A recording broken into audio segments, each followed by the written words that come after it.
দাবি, আওয়ামী লীগ স্বৈরাচার খুনি এদের বিরুদ্ধে আমরা রাজপথে অবস্থান নিয়েছি। এদের বিচার এবং আমরা চাই এদের নিষিদ্ধকরণটা খুব দ্রুত করতে হবে। আমাদের অবস্থান পরিষ্কার।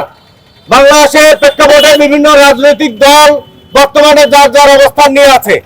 কেউ রাস্তায় ইফতার পার্টি, কেউ নির্বাচন, কিন্তু স্বৈরাচারের বিরুদ্ধে কারো অবস্থান আমরা পরিলক্ষিত করছি না। বড় দুঃখের বিষয়, রাজপথে আমরা ছাত্রবর্গ যখন মার খেয়েছি তখন তারা আমাদের এই সুবিধাটাই বর্তমান রাজনৈতিক অন্যান্য দলগুলো নিচ্ছে, কিন্তু কেউ এই স্বৈরাচারের বিরুদ্ধে কথা বলতেছে না। বিনিময়ে তারা কি করতেছে? এই স্বৈরাচারকে পুনর্বাসন করার জন্য বিভিন্ন জায়গায় বৈঠক করছে।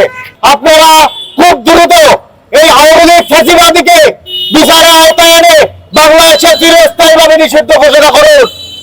জুলাই আন্দোলনে 2000-এর অধিক শহীদ হয়েছেন, চক্ষু হারিয়েছেন 400-র অধিক, এবং পঙ্গু হয়েছে আমাদের 12 থেকে 14,000 ভাই বোনেরা।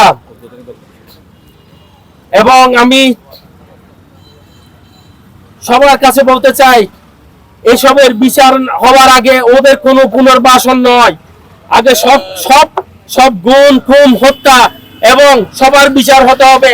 বাংলার মাটি খুঁজলে আপনারা পাবেন শহীদের রক্তে ভেজা, এখনো শহীদের রক্তের দাগ শুকায়নি, এখনো হসপিটালের মধ্যে কাতরাচ্ছে আমাদের শত শত ভাই বোন।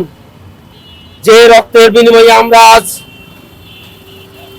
বিপ্লব ফিরে পেয়েছি, সেই বিপ্লবের আকাঙ্ক্ষাকে স্পিডকে ধারণ করার জন্য আমি বাংলার জনগণকে জানাতে চাই, বিচারের আগে আওয়ামী লীগের পুনর্বাসন সম্ভব নয়। আমি তত্ত্বাবধায়ক সরকারের কাছে দাবি জানাচ্ছি, আমি খুনিদের ফাঁসির ব্যবস্থা করতে হবে, বিচারের আওতায় আনতে হবে এবং আইনি কাঠামোর প্রক্রিয়ার মাধ্যমে আওয়ামী লীগকে সম্পূর্ণভাবে নিষিদ্ধ করতে হবে। আজকে যারা আওয়ামী লীগকে পুনর্বাসন করার চিন্তা করছেন তারা একটিবার চিন্তা করুন, আপনাদের নেতারা এই দেশের আদর্শের ধারক ছিল না। তারা যারা আওয়ামী লীগকে পুনর্বাসন করতে চায় আমরা তাদেরকে হুঁশিয়ার বাক্য বলে দিতে চাই, এই দেশে যেভাবে আমরা 5ই আগস্ট গণঅভ্যুত্থান হয়েছিল, আবারও ছাত্র জনতা তাদের সেই ষড়যন্ত্র, সেই পুনর্বাসনের চেষ্টা রুখে দিবে, প্রতিহত করবে। ছাত্র জনতা আবারও রাজপথে নেমে আসবে। আপনি তাদেরকে উদ্দেশ্যে বলতে চাই, আওয়ামী লীগ যদি এই দেশে পুনর্বাসন হয় তাহলে আমাদের ছাত্র জনতার লাশের উপর দিয়ে আবার নতুন করে আওয়ামী লীগকে পুনর্বাসন করার চেষ্টা করবেন।